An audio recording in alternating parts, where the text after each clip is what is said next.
ವೃಷಭ ರಾಶಿ ಆರೋಗ್ಯ.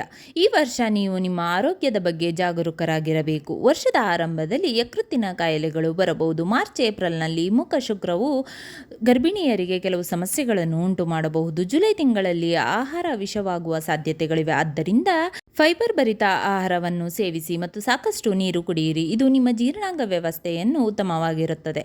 ನೀವು ಅನಗತ್ಯ ಔಷಧಿಗಳನ್ನು ಸೇವಿಸಬಾರದು. ವರ್ಷದ ಉತ್ತರಾರ್ಧವು ಆರೋಗ್ಯದ ದೃಷ್ಟಿಯಿಂದ ಅನುಕೂಲಕರವಾಗಿರಲ್ಲ. ಆರ್ಥಿಕ ಸ್ಥಿತಿ. ವರ್ಷದ ಮೊದಲ 3 ತಿಂಗಳು ನಿಮ್ಮ ಆರ್ಥಿಕ ಸ್ಥಿತಿ ಸಾಮಾನ್ಯವಾಗಿರುತ್ತದೆ. ಪೂರ್ವಜರ ಆಸ್ತಿಗೆ ಸಂಬಂಧಿಸಿದ ಕೆಲವು ಸಮಸ್ಯೆಗಳನ್ನು ನೀವು ಎದುರಿಸಬಹುದು. ಯಾವುದೇ ರೀತಿಯ ಕಾನೂನು ವಿಷಯಗಳನ್ನು ನಡೆಯುತ್ತಿದ್ದರೆ ಅದನ್ನು ಪರಿಹರಿಸುವಲ್ಲಿ ನೀವು ಯಶಸ್ವಿಯಾಗುತ್ತೀರಿ. ಹೊಸ ಕೆಲಸವನ್ನು ಪ್ರಾರಂಭಿಸಲು ನೀವು ಸಾಲ ತೆಗೆದುಕೊಳ್ಳಬೇಕಾಗಬಹುದು. ಇದರಲ್ಲಿ ನೀವು ಸ್ವಲ್ಪ ಅಪಾಯವನ್ನು ತೆಗೆದುಕೊಳ್ಳಬೇಕಾಗುತ್ತದೆ.